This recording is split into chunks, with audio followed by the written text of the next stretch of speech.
Camera action.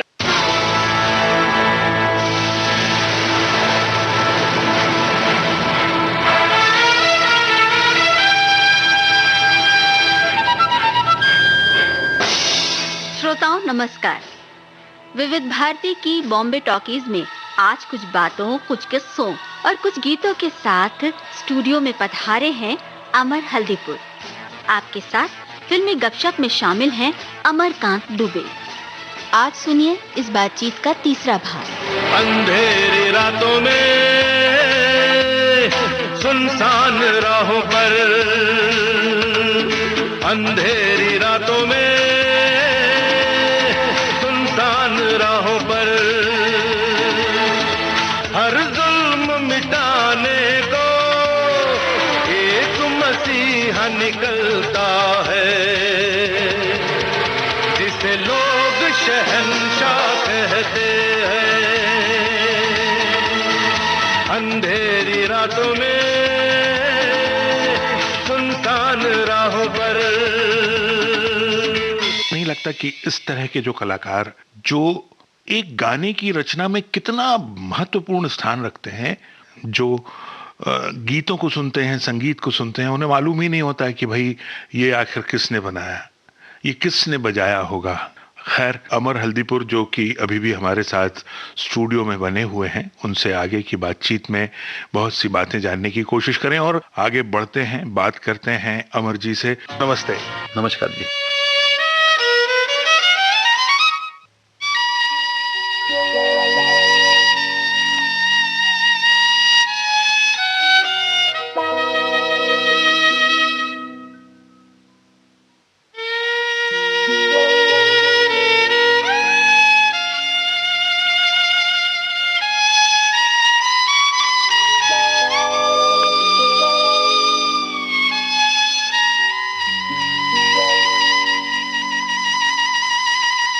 Writer subject लिखता है मगर उसको एग्जीक्यूट करने का जो डायरेक्टर करता है वो अलग, वो बहुत इंपॉर्टेंट है सर। जी जी। मैं आपको एक म्यूजिक लिख के दे दूंगा, आप ले जाइए सेट पे, उसी चीज को मैं आके करूंगा, उसी चीज को आप जाके करेंगे, उसी चीज को दूसरा अरेंजर करेगा, वही म्यूजिक आपको तीनों गाने अलग सुनाई देंगे। अब मैं यहाँ आपसे अलग सी बात पूछ रहा हूँ, जो हमारे जो श्रोता इस समय हमें सुन रहे हैं उनके लिए भी थोड़ी सी नई, थोड़ी क्या बहुत से लोगों के लिए तो बहुत नई बात होगी। म्यूजिक को लिखने की बात करना है जी। यहाँ मैं अपने श्रोताओं को ये भी बता दूं कि हमारे जो आज के बहुत ही प्रसिद्ध हस्ती हमारे साथ अमर जी बैठे हैं। अमर जी ने न सिर्फ संगीत दिया, न सिर्फ वायलिन बजाया, न सिर्फ अरेंजमेंट किए, विदेशों में कई यात्राएं की हैं और कई कलाकारों के साथ अमर जी टूर पर गए हैं अलग अलग प्रोग्राम्स में। तो एक तो ये बात मुझे आपसे करनी है और साथ में मुझे ये मालूम है कि आपने बहुत से लोगों को म्यूजिक नोट्स भी दिए लिख के। तो जरा ये म्यूजिक नोट्स होते क्या हैं, म्यूजिक लिखा कैसे जाता है, क्या ये वो चीज है, ये थोड़ा बताइए साहब। ये वेस्टर्न नोटेशन जो लिखते हैं हम लोग, उसमें जितनी डिटेलिंग लिख सकते हैं आप, वो इंडियन नोटेशन में नहीं लिखा जाएगा। ये होता क्या है? इंडियन नोटेशन में आप टोटलिटी में एक ऐसे है, ऐसे फिर अंदाज से आप लिख सकते हो कि ये अंदाज है। वेस्टर्न नोटेशन में उनके यहाँ मात्रा है, सब 16 मात्रा भी है, 32 मात्रा भी, वो हमारे इसमें भी है। हाँ। मगर वो लिखा नहीं जाता है। अच्छा। जैसे हमारे यहाँ ट्रिपलेट है, आप इंडियन नोटेशन में ट्रिपलेट कैसे लिखेंगे? हम लोग ट्रिपलेट का वजन अलग से लिखते हैं, उसको डैश मार के फिर 3 लिख देते हैं। वो इंडियन नोटेशन में किसी ने उसको डेवलप नहीं किया, हो सकता है, लेकिन नहीं, ऐसा नहीं है। इस चीज का क्रेडिट मैं हमारे बॉलीवुड को, आज तक किसी ने नहीं कहा ये बात। जो लोग आज जिनके बदौलत हम, हर म्यूजिक डायरेक्टर, हर अरेंजर जो खा रहा है, ये गोवंस लोग थे जो गोवा से आए थे। ये वो लोग लेके आए लिखने का, ये हारमोनी डालने का, ये अरेंजमेंट कैसा करने का, ये गोवंस लोग लेके आए। ये हमारा नहीं है, ये ना प्यारे जी का है, ना मास्टर जी का है, ना मेरा है, ना किसी का है। हाँ, जब प्यारे भाई के जो गुरु थे वो भी गोवन थे सब। ये वो लोग लेके आए कि गाने के पीछे हारमोनी क्या डालना, वेस्टर्न नोटेशन कैसे लिखा जाता है, काउंटर मेलोडी कैसे लिखी जाती है। सेबेस्टियन जी थे, एंथनी साहब थे, जोसिक सर थे, ये सब लोग थे जो लोग लेके आए हमारे इंडस्ट्री में ये सब चीज। फिर हम उस चीज को फॉलो किए, उस चीज को फिर बाबा जी मतलब प्यारे जी के फादर राम प्रसाद जी, इन्होंने इस चीज को सबके अंदर बांट दिया समझ के, बोला तू कर तू कर तू कर करके। प्यारे उसके बाद प्यारे भाई ने बहुत बच्चों को जब रहे सब सीखते थे, वहां से सबको फिर मालूम पड़ गया कि हारमोनी कैसे लिखी जाती है। हमारे यहाँ कहाँ था हारमोनी वर्मोनी लिखने तो का। आपने भी वहीं सीखा ये नोटेशन वगैरह? मैं जब सीखने जाता था वायलिन जोशिक सर के यहाँ और मायरा मैनजी के यहाँ, तब हमको जो नोट्स वेस्टर्न नोटेशन ही लिखना पड़ता, उसी को पढ़ना पड़ता था। वो नोटेशन थोड़ा सा अलग, मतलब क्या वो वजन ही अलग है। फिर जो हमारे इंडियन में हम लोग जो लिखते हैं ना, हरकतें जो होती है गाने के ग्रेस नोट्स, वो थोड़ा अलग लिखा जाए, तो वेस्टर्न में लिखते नहीं वो सब। ये फिर है वही है, वो उसका डिवीजन आपका और थोड़ा चेंज हो जाता है। प्यारे जी को मैंने देखा, उनका लिखना जो है वेस्टर्न नोटेशन का सर, मतलब हद है। एक होता है कि गुरु आपको एक चिंगारी लगा के चले जाता है, वो पूरा रास्ता कहाँ बताता है, बोलता भाई इधर खड़े रहे, तो इस लिंकिंग रोड पे खड़ा भी जा, तेरे को सब चीज मिलते जाएंगे, अभी तू चलते जा।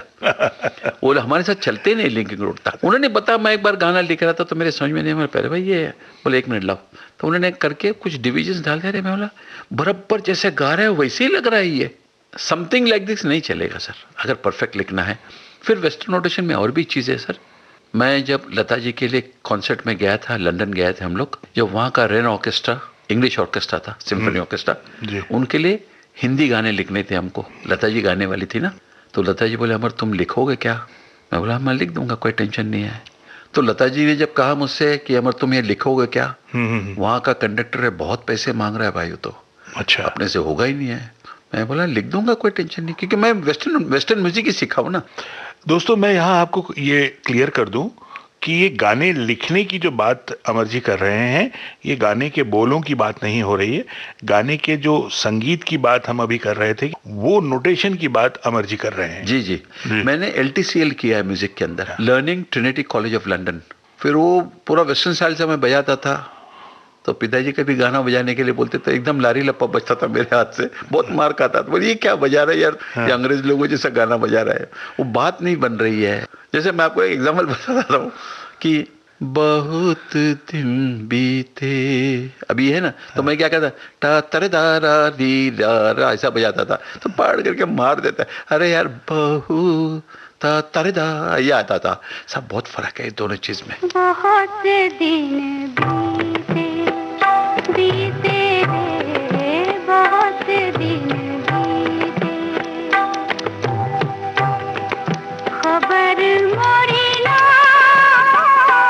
ली रे, बहुत दिन बीते, बीते रे, बहुत दिन बीते।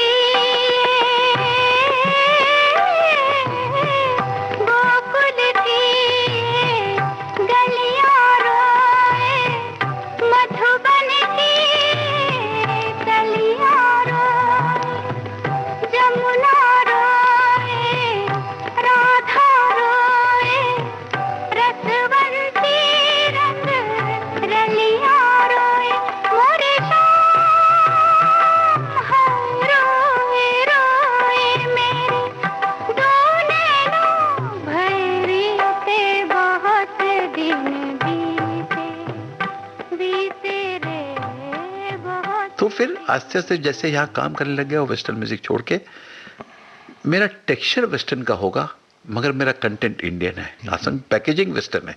इसलिए हमारे प्लेइंग में आप देखेंगे, हम भले इंडियन गाना बजाएंगे, वो वायलिन का टोन, वो अपना एटीट्यूड, वो वेस्टर्न एटीट्यूड है।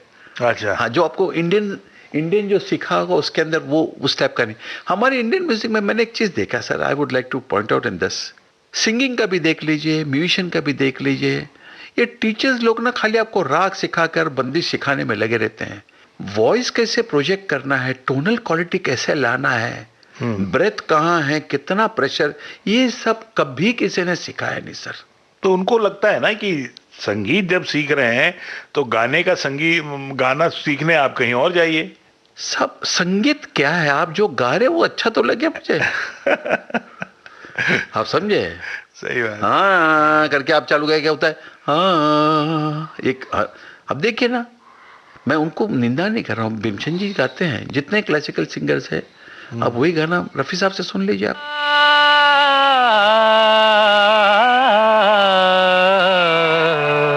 अलग ही एक वॉइस प्रोजेक्शन होता है।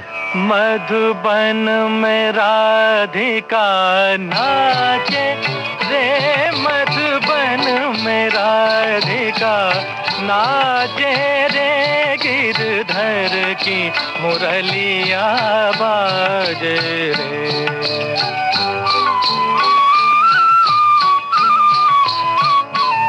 गिरधर की मुरलिया बाजे रे, मधुबन में राधिका नाचे रे।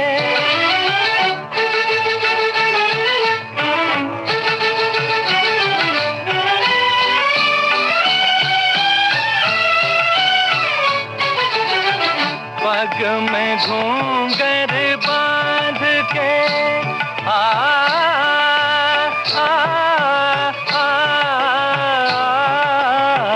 पग में घूंघर बांध के, घूंघटा मुख पर डार के, नैनन में गजरा लगा के रे, मधुबन में राधिका नाचे रे।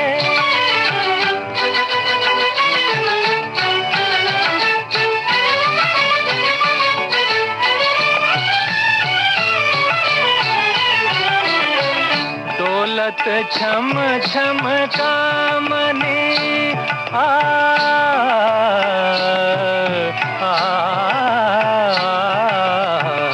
दौलत छम छम कामनी, चमकत जैसे कामनी, चंचल प्यारी छप लागे रे, मधुबन में राधिका नाचे रे, गिरधर की मुरलिया बाजे रे, मधुबन में राधिका नाचे रे।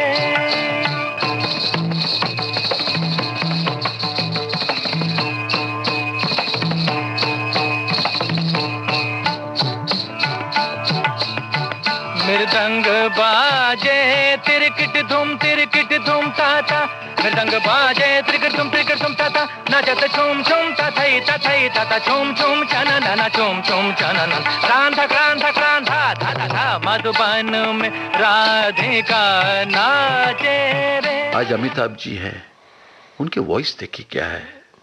नहीं, वॉइस तो देखिए बहुत से लोगों की अच्छी है, लेकिन अमिताभ बच्चन जानते हैं कि किस सीन में किस तरह से आवाज का इस्तेमाल करना है। ग्रामर, जी ग्रामर बहुत इंपॉर्टेंट जी जी। उसके बाद आपका प्रोजेक्शन ऑफ वॉइस। तो उनको मालूम है तो कि मुझे अपनी वॉइस को का प्रोजेक्शन कहाँ कितना रखना है। तो अब देखिए एक सीन, माफ कीजिएगा मैं बीच में बोल रहा हूँ, जैसे दीवार फिल्म का एक सीन है जी, उफ तुम्हारे उसूल तुम्हारे आदर्श, कहीं भी उन्होंने बेस यूज नहीं किया है। करेक्ट। अब अमिताभ बच्चन ने वहां कहीं बेस यूज नहीं किया, तो लेकिन बावजूद उसके सबसे हिट डायलॉग है ये, उफ तुम्हारे उसूल तुम्हारे आदर्श, किस काम के हैं तुम्हारे उसूल? तुम्हारे सारे उसूलों को गूंद कर एक वक्त की रोटी नहीं बनाई जा सकती रवि। जिन आदर्शों के लिए तुम अपनी जिंदगी पर खेलने के लिए तैयार हो, क्या किया उन आदर्शों ने? एक 4-5 रुपए की पुलिस की नौकरी, एक किराए का क्वार्टर, एक ड्यूटी की जीप, 2 जोड़ी खाकी वर्दी। देखो देखो, ये वही मैं हूं और ये वही तुम हो। हम दोनों एक साथ इस फुटपाथ से उठे थे, लेकिन आज तुम कहां रह गए और मैं कहां गया? आज मेरे पास बिल्डिंगें हैं, प्रॉपर्टी है, बैंक बैलेंस है, बंगला है, गाड़ी है, क्या है तुम्हारे पास? मेरे पास मां है। क्या है सब एंगर होता है ना, एंगर, वो आप नीचे आवाज में बात नहीं कर सकते, उधर आपका वॉइस जरा ऊपर जाएगा ही जाएगा। खूबसूरती से अपनी आवाज को उन्होंने प्रोजेक्ट किया वहां पे। तो ये वही बात है जो आप ग्रामर जिसको कहते हैं, सब ग्रामर बहुत इंपॉर्टेंट है हर चीज में। जैसे मैं आपसे अभी बात कर रहा हूँ, कि कहाँ पॉज, कहाँ एक्सक्लेमेशन मार्क, कहाँ एपोस्ट्रोफीज, कहाँ फुल स्टॉप लगाना है। वो सेंटेंस अगर नहीं कहेंगे आप सही ढंग से तो आपके भी समझ में नहीं आएगा मैं क्या कहना चाहता हूँ। जैसे होता है ना उसका, मैया मैं नहीं माखन खायो, फिर मैया मैंने ही माखन खायो, ये आपका ग्रामर चेंज हो गया। इसलिए मैं कहता हूँ ना, इन लोग जो रफ़ी साहब है, लता जी है, इन लोग का ग्रामर बहुत स्ट्रांग है साहब। इन लोग, मुकेश जी, उफ, इतने प्यारे इंसान थे। अच्छे तो बहुत लोग हैं, प्यारा होना बहुत मुश्किल है। उन्होंने कभी अपने गाने में एरोगेंस नजर नहीं आया। देखो आप मुकेश जी के गाने में, बिल्कुल सही है। वो तो गाने के समय से खड़े थे, बाबा मेरे को इतना ही आता है, मैं ऐसे ही गाता हूँ, तू बस मुझे समझ ले, मैं बताना नहीं चाहूंगा। हाँ। आजकल के गाने में क्या है, सब बताना चाहते, सुनो मैं क्या गा रहा हूँ, और गाना जिस दिन आप बताना चाहोगे ना, वो आपका गाना जीरो आ जाएगा। He used to surrender. Mukesh ji के मुझे लगता है 100 में से 100 गाने हिट है। एक आध गाना होगा जो समझ में नहीं आया, लोगों को चला नहीं होगा, मगर 99.9%, क्योंकि he used to reach the audience. जैसे उनका गाना था, मैं खुश हूं मेरे आंसुओं पे ना जाना। आप समझे ना उनका कहने का अंदाजा कि मैं खुश हूं मेरे आंसुओं पे ना जाना। यार बहुत सरल थे वो, वैसे सरल गाना था। उन्होंने ये नहीं सोचा कि मेरी हरकत ऐसे निकलेगी क्या, मेरा सुर वो लगेगा क्या। नहीं सर, मैं गा रहा हूं बस। मुबारक हो सबको समाये सुहाना, मैं खुश हूँ मेरे आंसुओं पे न जाना, मैं तो दीवाना दीवाना दीवाना, मैं तो दीवाना दीवाना दीवाना।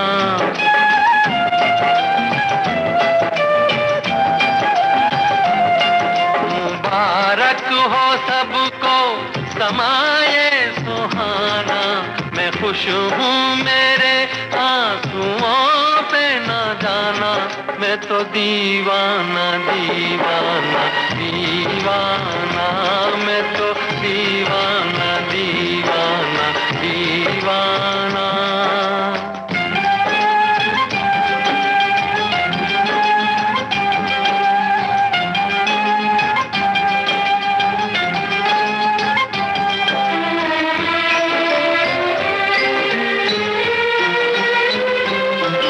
हजारों तरह के ये होते हैं आंसू, हजारों तरह के ये होते हैं आंसू, अगर दिल में गम हो तो रोते हैं आंसू, खुशी में भी आंखें,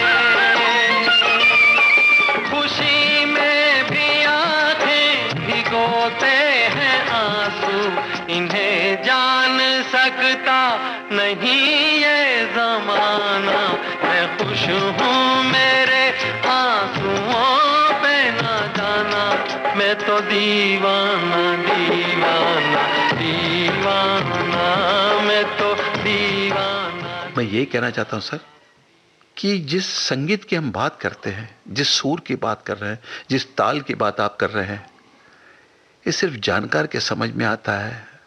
जो गंवार बैठा उसके तक पहुंचने की ताकत होनी चाहिए आप में, और वो सिर्फ सरलता से जा सकते आप। जी, चलिए आपने मुकेश जी का नाम लिया है, तो अब मुकेश जी के बारे में बताइए। उनके साथ जब आप गाने आपने जो भी किए, कोई ऐसी घटना, कोई ऐसा इंसिडेंट आपका रहा हो जो आपको याद? मुझे याद आ रहा है, मेरा दोस्त था, उसका एक गाना करना था, तो उस वक्त कम बजट होते थे सब, तो उसने जाके रिक्वेस्ट किया मुकेश जी को, आप मेरा एक गाना, मेरे ज़िंदगी में मुझे आप चाहिए। तो बोले गा दूंगा मैं। तो जब वो गाना ख़त्म हुआ तो उनको 1,500 रुपये दिया उन्होंने कवर में डाल के, उस टाइम वही पैसे। तो उनको देखा कि इतना ही ये लड़का काम इतने कम मिशन कर दिया इसने। तो लिफ्ट में जा रहे थे, उन्होंने क्या पूछा होगा उस म्यूजिक डायरेक्टर से, बोला भाई तुमको कुछ पैसे मिले कि नहीं गाने करने के, इतना मेहनत करने के बाद? बोला नहीं सर, आपने मेरा गाना गाया, बाकी का सब म्यूजिशियन का पैसा उसने दिया। अरे वो उन्होंने 1,500 का कवर निकाल के उस म्यूजिक डायरेक्टर के किस्से में रख दिया। सर क्या बात है सर। वही म्यूजिक डायरेक्टर के लिए एक बार रफ़ी साहब के यहाँ गया मैं, ये सुनने जैसी बात है। बात ऐसी थी कि ज़हीर मियाँ, मतलब उनके जो काम देखते थे ज़हीर भाई, उनके साले साहब, हाँ जी, उन्होंने कहा 15,000 रुपये लेंगे तो ये तो घबरा गया। मुझे बोले यार पैसे इतने हैं नहीं। मैंने चल अपन देखते हैं साहब के घर पे। मैं बोला 10 रुपये मैं घर पे आऊँ। बोला आ जाना, उसमें क्या है। तो मैंने बोला यार पैसा, बोले एक काम कर 12,000 कर दे। तो मैंने बोला नहीं यार ये भी नहीं होगा। तो एक काम कर ले, तू साहब से बात कर ले। हम उनको साहब बोलते थे, कोई भी उनको रफ़ी साहब नहीं बोलता था। तो साहब से बात कर ले। तो इतने में रफ़ी साहब आए, ऐसे बैठे, कहो कहो। उनकी आवाज़ बहुत हल्की आवाज़ थी। हाँ समझ भी, आप जो ज़रा ध्यान नहीं दोगे तो सुनाई भी नहीं देगी। तो बोले हाँ बोलिए। बोले साहब जिंदगी में एक गाना आपसे करवाना चाहता है, इसको कोई और पिक्चर करने, वकील है वैसे, करवाना चाहता है, उसकी इच्छा है आपसे एक गाना गवाए। हाँ तो गा देंगे। मतलब मगर उसका सब पैसे उतने नहीं है। ज़हीर मियाँ ने पहले 15 बोला, फिर बाद में 12,000 कहा। कितना दोगे, कितना है। तो ये बोल बैठा सब मेरे पास 2,000 रुपये देने के लिए। तो मुझे लगा अब रफ़ी साहब गाली दे देंगे, क्योंकि रफ़ी साहब एक बहुत प्यारा गाली देते थे, तो आगे कुछ नहीं बोलते थे। तो वो मैं बोला अभी पड़ेगी, नहीं पड़े। बोले ठीक है हम गाना तुम्हारा कर देंगे। अच्छा कर देंगे। अच्छा मेरे समझ में नहीं आया ये बात। चलो रिकॉर्डिंग हुआ तो मैं लिफ्ट में छोड़ने जब जा रहा था, मैंने कहा साहब एक बात पूछो अगर बुरा नहीं माने। ज़हीर मियाँ ने 15 कहा, फिर 12 कहा, उस म्यूजिक डायरेक्टर ने 2,000 कहा, आपने हाँ कह दिया। शायद मैं होता तो मैं बोलता नहीं बेटा पैसे मत दे, मैं तेरा गाना गा के चले जाऊंगा। तो बोले कितनी बड़ी बात उन्होंने हमको सिखाई। बोले नहीं बेटा ये काम कभी मत करना। अगर वो 2,000 रुपये मैं नहीं लेता, जिंदगी भर ये मेरा मोहताज रहता, मेरा कर्जा इसके सर पे पड़ा रहता। मैंने अपना दाम ले लिया, अब मुझे इससे कुछ लेना देना नहीं है। वाह वाह वाह, कितनी बड़ी बात है साहब, कितनी बड़ी बात है। सही कह रहे हैं। मेहरबानी कर भी दी और मेहरबानी नहीं की। बिल्कुल सही है, बिल्कुल सही है साहब। ये लोग गंधर्व लोग थे, ये सब जो है सब गंधर्व है। रफ़ी साहब के साथ जो आपने काम किया, कोई गाना आप बताएं कि जिसमें, जिसको अभी इस वक्त हम अपने श्रोताओं के साथ। मुझे वो बहुत बड़ी याद है। महबूब में हम लोग रिकॉर्डिंग कर रहे थे, महबूब स्टूडियो में, बांद्रा में। हाँ फिल्म था कर्ज। आज उसको कम से कम 40-41 साल हो गया है। जी जी जी। तो म्यूजिशियन लक्ष्मीकांत प्यारेलाल के रिकॉर्डिंग में, मतलब अगर ऐसा नॉर्मल गाना करना है तो कम से कम 75-80 म्यूजिशियंस, मतलब हल्का फुल्का गाना, जैसे बोलते हैं ना आज हम लोग वेजिटेरियन खाएंगे भैया आज, वो हिसाब था उनका। कम से कम 140-150 म्यूजिशियन होंगे कर्ज में। हाँ जी, तो सुभाष गई वही गाना दर्द दिल। अभी वो वायलिन का माइक इतना ऊंचा, 50 वायलिन तो बैठे उधर, पूरा woodwind section, stroke section, rhythm section. मेरा वायलिन सोलो मेन था उस गाने में, जो ऋषि कपूर बजाते हैं। दर्द दिल। अच्छा वो आपने मेरा बजाया हुआ है। ओहो हाँ।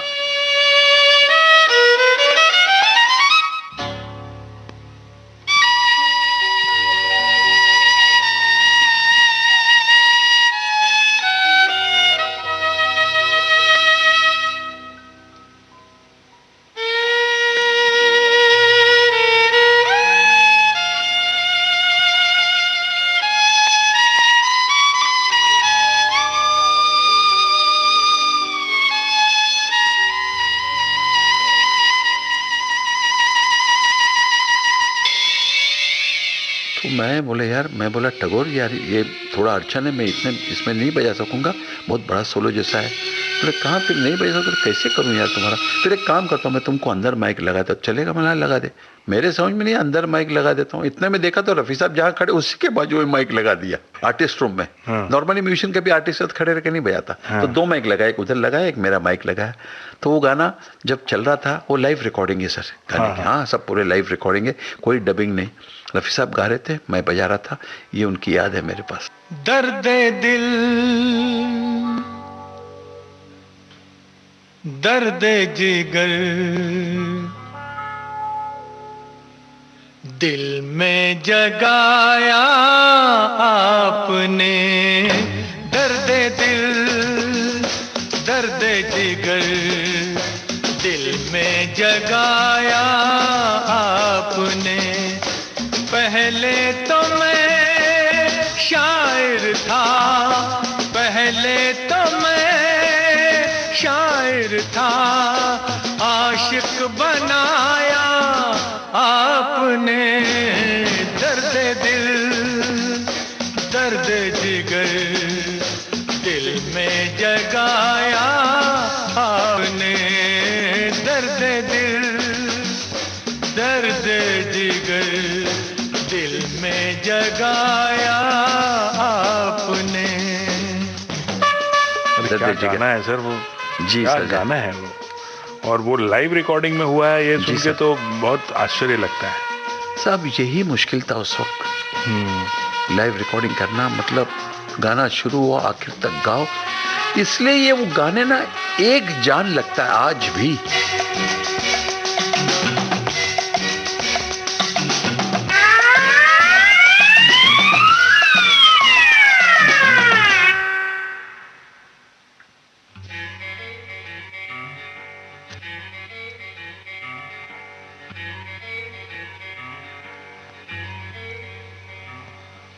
आपकी मदहोश नजरें कर रही हैं शायरी, आपकी मदहोश नजरें कर रही हैं शायरी।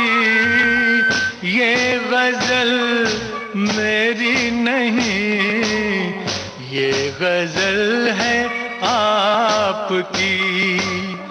मैंने तो बस वो लिखा जो कुछ लिखाया आपने, दर्द दिल दर्द जिगर दिल में जगाया आपने, दर्द दिल दर्द जिगर दिल में जगाया आपने।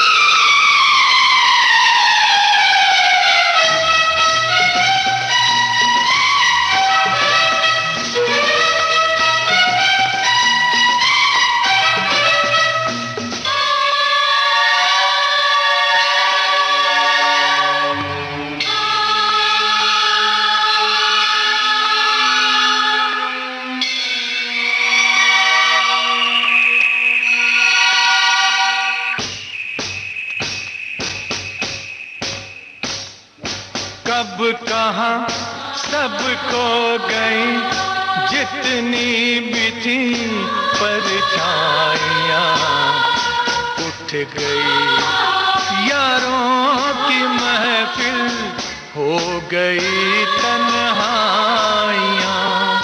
कब कहाँ सब खो गई जितनी भी थी परछाइयाँ, उठ गई यारों की महफिल, हो गई तन्हाइयाँ। क्या किया शायद कोई पर्दा गिराया आपने, दर्द दिल। जैसे ये सोलो वायलिन था जी। ऐसे और कौन कौन से सोलो वायलिन वाले गाने हैं, आप मुझे थोड़ा सा बताइए ना आपके। साहब बहुत सारे गाने हैं, जैसे आपको मैंने बताया कुंवारा बाप बताया, हाँ। फिर आपका धर्मवीर में एक गाना है हम बंजारों की बात मत पूछिए, हाँ। फिर आपका वो चाचा भतीजा का एक गाना है, चाचा भतीजा नहीं चोर सिपाही में एक गाना है, चोर सिपाही या चोर पुलिस? चोर सिपाही, चोर अच्छा, सिपाही, हाँ। अच्छा। शशि कपूर और मुझे लगता है विनोद खन्ना ऐसे से कुछ है उसमें।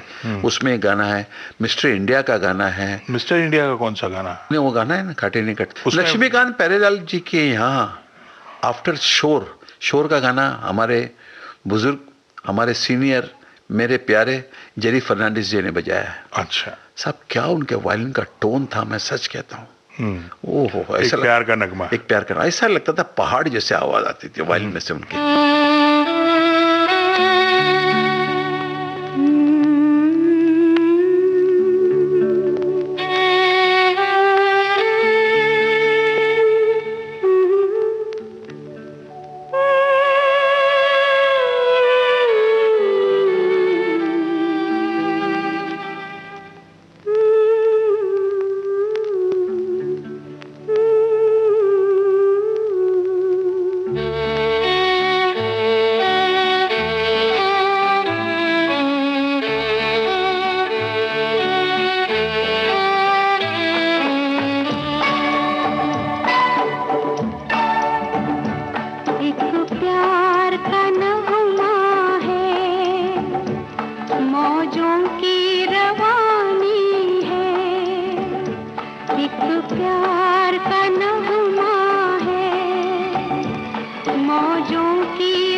प्यार का नगमा है, मौजों की रवानी है, जिंदगी और कुछ भी नहीं, तेरी मेरी कहानी है, एक प्यार का नगमा है।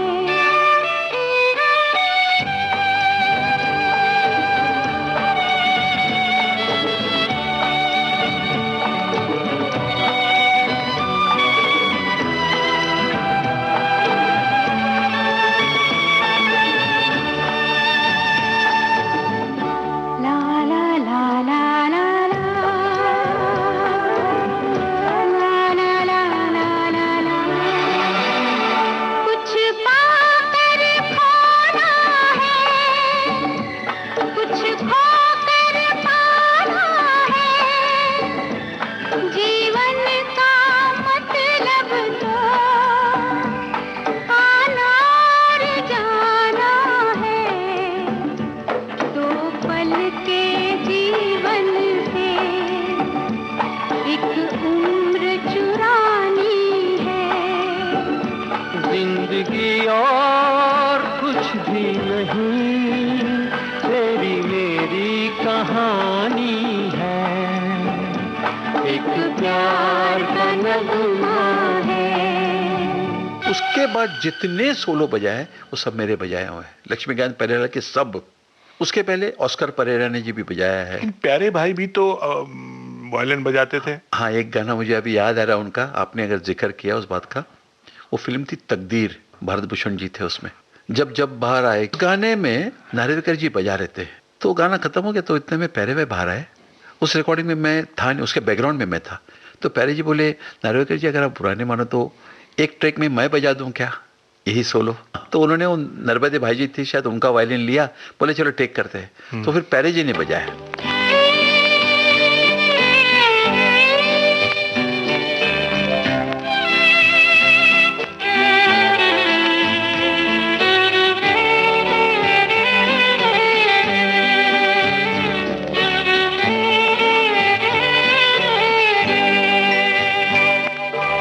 एक प्यार और वफा की तस्वीर मानता हूँ, एक प्यार और वफा की तस्वीर मानता हूँ, तस्वीर क्या तुम्हें मैं तकदीर मानता हूँ।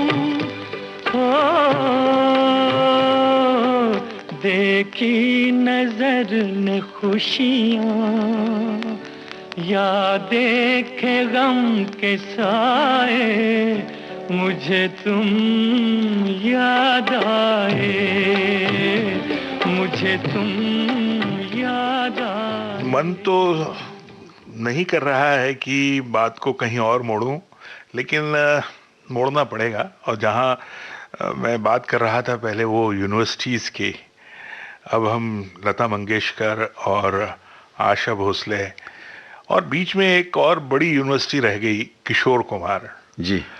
रफ़ी साहब की बात हो गई, मुकेश जी की भी बात हो गई, किशोर कुमार के साथ क्या एक्सपीरियंस रहा आपका? ऑफकोर्स मेरे जितने गाने थे शहंशाह के, ये सब गाने उनके गाए हुए। डिफिकल्ट इंसान था सर, उसको नहीं हम समझ पाए, बिल्कुल नहीं। किस तरह से डिफिकल्ट मानते हैं? आप अभी उनके घर पे चले जाओ तो मिलेंगे नहीं, वो किसी को ऐसा मतलब क्लोज आने नहीं दिया कभी किसी को, अपनी दुनिया में रहते। अपने दुनिया में। हाँ, पंचमदा के साथ काफी करीब थे वो, बप्पी के साथ भी बहुत, बाकी वो ज्यादा कभी किसी को करीब नहीं आने दिया वो साथ में। लेकिन एलपी के साथ तो, मतलब लक्ष्मी प्यारे जी के साथ तो उन्होंने बहुत काम किया। सब काम करते थे, मगर वो होता है कि एक आर्टिस्ट बन के आते थे वो पंचमदा के वैसे नहीं थे। मुझे याद है एक गाना बॉम्बे लैब में रिकॉर्डिंग चल रही थी शंकर जी की, किशोर जी गा रहे थे, गाते, तो ऐसे वो फिर वैसे लेटे सोफे के ऊपर, बोले यार मैं ऐसे ही गाऊंगा, तू माइक ऐसे ही लगा दे, लेटे लेटे गाना गा रहे, सब समझ में नहीं आया। ये चीजें मैंने रफी साहब में कभी नहीं देखा सर।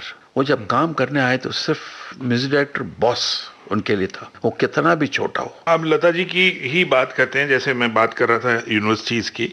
लता जी के बारे में आप क्या सोचते हैं, कैसे आप उनको डिस्क्राइब करेंगे? साहब एक बार मुझे याद है हृदयनाथ मंगेशकर जी ने मुझे पूना बुलाया था किसी प्रोग्राम में, तो कहे अमर तुम कुछ कहो। वो एक फिल्म हमने की थी, जयत रे जयत, मराठी की फिल्म थी। तो मैंने कहा मैं बाल साहब, हमको बाल साहब बोलते, मैं पिक्चर के बारे में, गानों के बारे में आप लोगों ने सब कुछ बहुत कुछ कहा, मैं अगर लता जी के बारे में अगर टॉपिक चले, बोले हाँ बिल्कुल बहुत अच्छी बात है। तो मैंने उस वक्त ऑडियंस में यही कहा, लता जी का गाना आपको अच्छा लगता है, बहुत अच्छा लगता है, मैं जिस दिन आपके इतना सा समझ में आए तो आप समझना आप बहुत तकदीर वाले हो। फिर मैंने कहा जैसे हृदयनाथ जी बैठे हैं, श्रीनिवास खड़े करके एक म्यूजिक डायरेक्टर थे हमारे मराठी के, मतलब खूंखार म्यूजिक डायरेक्टर में हम उनका नाम लेते हैं। तो मैंने श्रीनिवास खड़े और बाल साहब से बोला, बाल साहब हृदयनाथ जी मुझे एक बात बताइए, आपके गाने और श्रीनिवास खड़े के गाने अगर लता दीदी नहीं गाई होती तो आपको लगता है गाने लोगों तक ऐसे ही पहुंचा होता? नहीं जाता। मतलब मुश्किल चीज को इतना आसान बता देती है जैसे कुछ हुआ ही नहीं है। वो भगवान का रूप है सर। जैसे हमारे गीता में 18 अध्याय लिखे हैं कि जिंदगी कैसी जीना है, वो शायद एक 19वां अध्याय लिखने भूल गए थे, वो लिखने के लिए लता जी आई है। वाह वाह, कि गाना कैसे गाना चाहिए, ये 19वां अध्याय सब, जिसका नाम लता मंगेशकर है। ईश्वर सत्य है,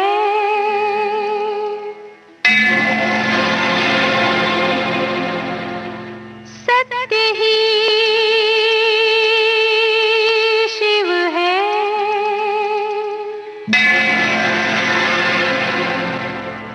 शिव ही सुंदर है। जागो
आप आशा जी के बारे में तो बता ही सकते हैं कुछ। वो एक टेरर है। टेरर है? टेरर का मतलब वो डरती नहीं किसी से सर, जैसा भी गाना हो। हाँ ले आओ यार, करेंगे। हर माहौल में, हर सब्जेक्ट में घुल जाती है वो। मतलब ऐसा कोई गाना नहीं जो स्टाइल में आशा जी ने गाया नहीं होगा सर। ये जितने आज मॉडर्न गाना गा रहे हैं ये सब उनका ही तो है दिया हुआ। ये सब गंधर्व, मैंने आपसे कहा ना, ये सब गंधर्व लोग हैं जो आए थे हमको बताने के लिए। अच्छा, बात करते हैं शहंशाह फिल्म की। जी। अमर उत्पल विश्वास, ये उत्पल विश्वास ये अनिल विश्वास जी के बेटे थे। मतलब टीनू आनंद की नजर आप पर कैसे पड़ी, और इतने सब संगीतकारों में से आपको ये संगीत करने के लिए दिया गया, वो भी अमिताभ बच्चन की फिल्म, और इतनी बड़ी फिल्म थी वो, बड़ी महत्वाकांक्षी फिल्म थी वो। इसके पीछे बहुत बड़ी स्टोरी है, मैं आपको बताऊं। वही तो सुनना है हमें। मैं राजेश रोशन के अरेंजमेंट करता था, तो टीनू जी की जो फर्स्ट फिल्म थी दुनिया मेरी जेब में, तो उसमें मैं अरेंजर था। तो वहां तो बैठते थे हम लोग, दोस्ती तो थी। मुझे जिसने सबसे पहली फर्स्ट फिल्म दिलाई थी उनका नाम है मोहन राव। तो आस्ते से मुझे पूछा म्यूजिक इसे किया है क्या, गाने गाने कुछ बनाए क्या? मैं बोला बना देंगे, ऐसे कुछ नहीं है। अच्छा कर लोगे? मैं बोला बिल्कुल कर लूंगा। और उत्पल विश्वास जो मेरे पार्टनर थे, उनके यहाँ भी मैं अरेंजर था। हाँ, वो भी मुझे अरेंजर करके बुलाया था, उनके 2-3 गाने मैंने अरेंज किए थे। तो एक दिन मेरे को आके बोलता यार अमर, हम लोग दोनों मिलके करें म्यूजिक। मैं बोला करेंगे। मोहन राव ने हमको बुलंदी साइन किया, राजकुमार वाली। वहाँ पे वो डायरेक्टर था इस्माइल शरफ। बोले क्या कर रहा है यार तू भी नया, मैं भी नया, इतनी बड़ी पिक्चर करे, तू भी नया मुझे डायरेक्टर को ले, ऐसा मत कर। साइन की थी फिल्म वो। आखिर में फिर वो बोले चलो ठीक है, फिर मैं आर.डी. बर्मन को ले लेते हैं। फिर आर.डी. बर्मन ने वो फिल्म की थी। जब उसने सेकेंड फिल्म अनाउंस करना था उसको, मोहन राव ने कुमार गौरव को साइन कर लिया कि इसके साथ एक फिल्म करेंगे, और उसने डायरेक्टर टीनू आनंद ले लिया। उसके पहले हम एक पिक्चर हमको दिलाया था मोहन राव ने, प्यार में सौदा नहीं। तो अभी ये फिल्म उन्होंने हमको साइन की, मुट्ठी भर जमीन। साइन तो करना था, तो टीनू आनंद, राजेंद्र कुमार जी, अरे क्या पागल हो गए यार तुम यार, कुमार गौरव इतना बड़ा हिट है आज। अमिताभ बच्चन के उसका ही नाम था, बहुत बड़ा था। तो अमित जी शायद 15 लाख लेते थे, इसने कुछ 13-14 लाख रुपए लिया था इस फिल्म का। बोले कि नहीं ऐसे मत करो, मैं तुमको जो चाहिए म्यूजिक डायरेक्टर ला देता हूँ। मोहन राव नड़ गया, बोला नहीं सर, मैं 6 गाने करूँगा, अगर आपको एक भी गाना पसंद नहीं आया तो मैं 6 के 6 गाने कैंसिल कर दूंगा, रिजेक्ट कर दूंगा, नए आप बोलेंगे उस म्यूजिक डायरेक्टर को। वो फिल्म का हमने जैसा म्यूजिक किया, वो फिल्म रिलीज ही नहीं हुई। उसमें डायरेक्टर टीनू आनंद थे। तो वो बोला चलो तुम लोग शहंशाह कर रहे हो, तो कहा मगर एक काम है, अप्रूवल पे होगा, गाना बना दे। बड़े बॉस ने अगर हाँ कह दिया तो किसी बड़े बॉस यानी अमिताभ बच्चन। मतलब मैं अप्रूवल बेसिस पे काम नहीं करता, अगर मैं म्यूजिक डायरेक्टर हूँ तो मैं गाने बनाने बैठूंगा। एंड दैट वाज अंधेरी रातों में हम लोग ने उधर बनाया। वो गाना टेप पे लेके गया, अमिताभ जी को सुनाया, वो पिक्चर वैसी धनाधन बोले बस गाने करते जाओ। अभी अंधेरी रातों में सुनसान राहों पर हर जुल्म मिटाने को एक मसीहा निकलता है, जिसे लोग शहंशाह कहते हैं। अंधेरी रातों में सुनसान राहों पर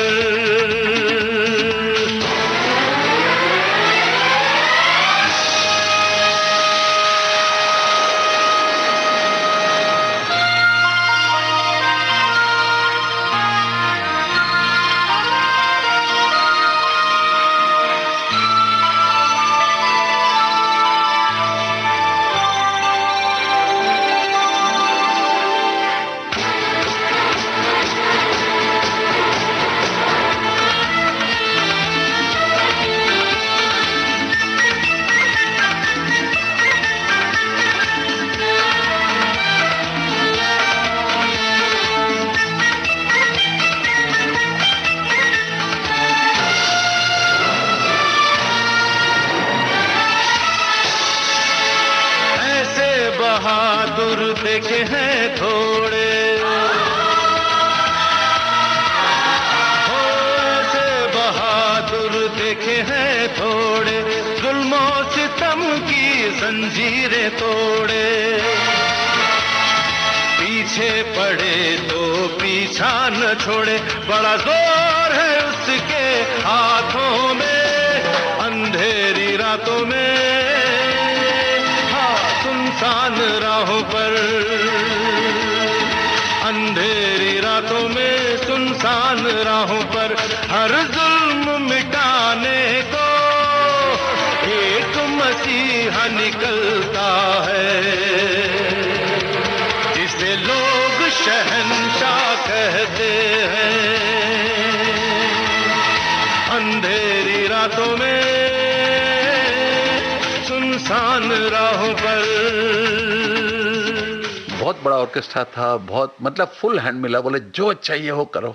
मगर उस गाने में मुझे एक बात याद आई आज, उसमें गाना था जाने दे मुझे जाना है। वो गाना रिकॉर्ड हो चुका था और उस टाइम में नया नया इलेक्ट्रॉनिक इंस्ट्रूमेंट आया था। विजू शाह मेरे पास मेरे साथ रहता था, हाँ मुझे हेल्प करता था। वो नया नया इंस्ट्रूमेंट लाया था तो मैंने अरे वाह, इसको आप इस पे रिदम करते हैं।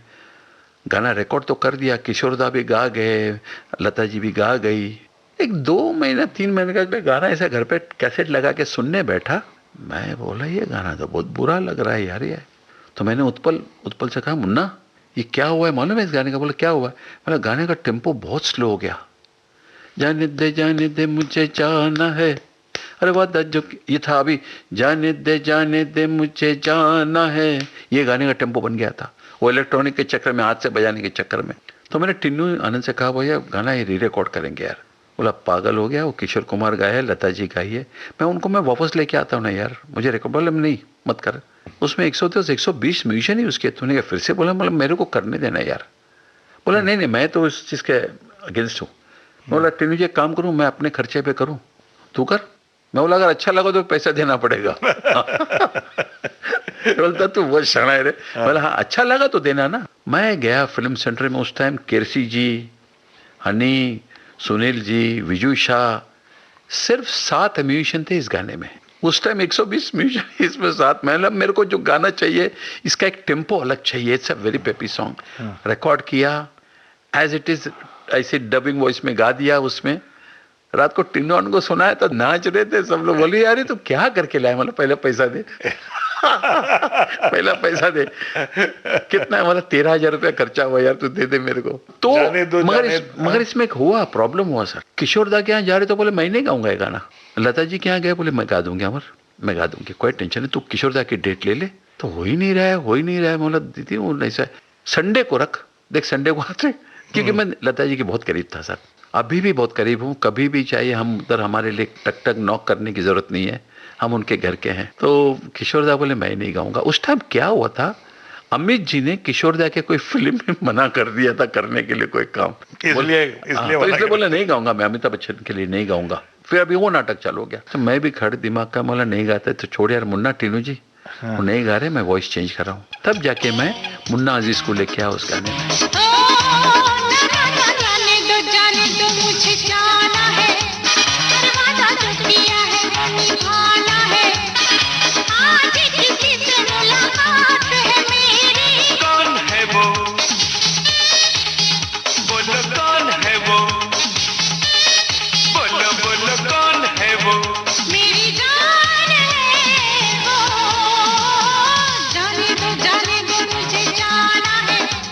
अरे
आज की इस बातचीत को हम इसी जाने दो और न जाने दो, जाने दें और न जाने दें पे खत्म करते हैं। और भी बहुत सी बातें आपसे करेंगे और आप दोबारा आएंगे, ये वादा हम आपसे ले रहे हैं। जी बिल्कुल आऊंगा, मुझे भी बहुत अच्छा लग रहा है। तमाम हमारे जितने श्रोता हैं उनकी तरफ से, विविध भारती परिवार की ओर से आपको विनम्रता के साथ शुक्रिया अदा कहता हूँ। मैं एक चीज कहना चाहूंगा इसके ऊपर, जो भी कहना, मैं अगर ये बात खत्म कर रहा हूँ इस वक्त, नार्वेकर जी जो मेरे गुरु हैं, उनका ये आशीर्वाद है जो आज हाथ में बज रहा है सर। मैं सच कहूँ, 2 बार गया था 10-10 मिनट के लिए, सिर्फ उनकी नजर पड़ी है मेरे ऊपर। मालूम नहीं क्या प्यार से उन्होंने देखा, उन्होंने और लक्ष्मी जी प्यारे जी ने कौन सी नजर से मुझे देखा, कौन सा प्यार था कि आज आपके सामने बैठा हूं मैं उन सब मेरे गुरुओं को नमन करता हूं, साष्टांग नमस्कार करता हूं। एक बहुत बड़े आर्टिस्ट थे जाशा हाइफिट्ज, ऐसे दुनिया में ऐसा वायलिनिस्ट कोई पैदा नहीं हुआ, कभी ना होगा। उन्होंने कहा था, उस आदमी से मुझे डर लगता है जो एक कोने में बैठा होगा, जो मुझे सुन रहा है। मैं रफी साहब को सुनना चाहूंगा।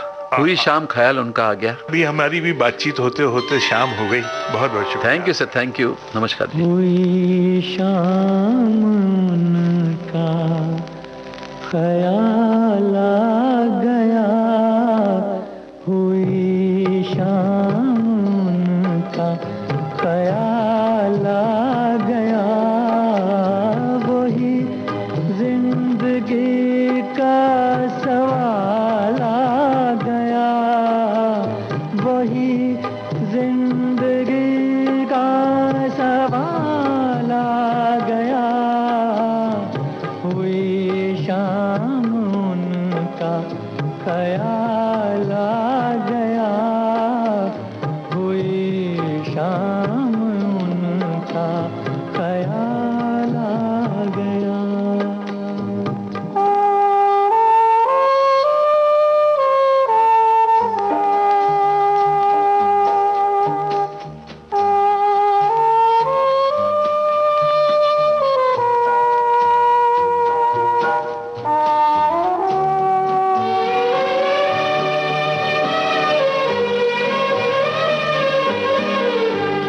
अभी तक तो होठों पे था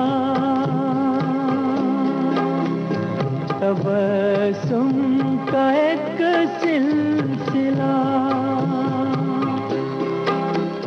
बहुत शादमां थे हम उनको भुला कर, अचानक ये क्या हो गया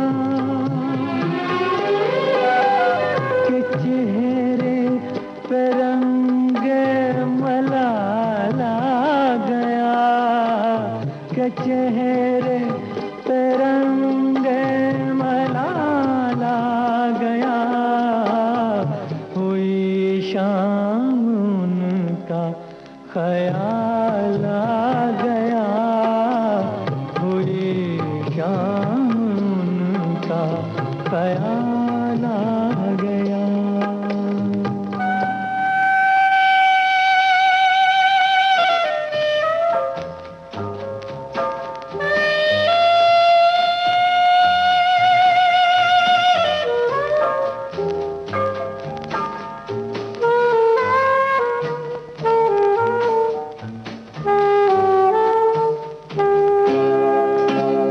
हमें तो यही था गुरूर, गम यार है हमसे दूर, वही गम जिसे हमने किस किस जतन से निकाला था इस दिल से दूर, वो चल कर कयामत की चाल आ गया, वो चल कर कयामत की चाल आ गया, हुई शाम उनका ख्याल आ गया, वही जिंदगी का सवाल आ गया, हुई शाम उनका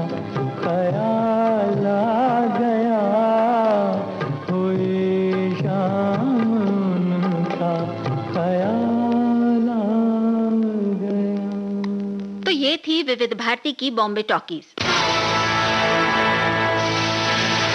जाने माने वायलिन वादक और म्यूजिक अरेंजर अमर हल्दीपुर से अमरकांत दुबे ने की फिल्मी गपशप। अभी आप सुन रहे थे इस बातचीत का तीसरा और अंतिम भाग। Technical support Vinayak Tadwadkar, production support Akanksha Singh, technical supervision और एडिटिंग दिलीप कुलकर्णी। इस कार्यक्रम की प्रोड्यूसर रेणु चतुर्वेदी।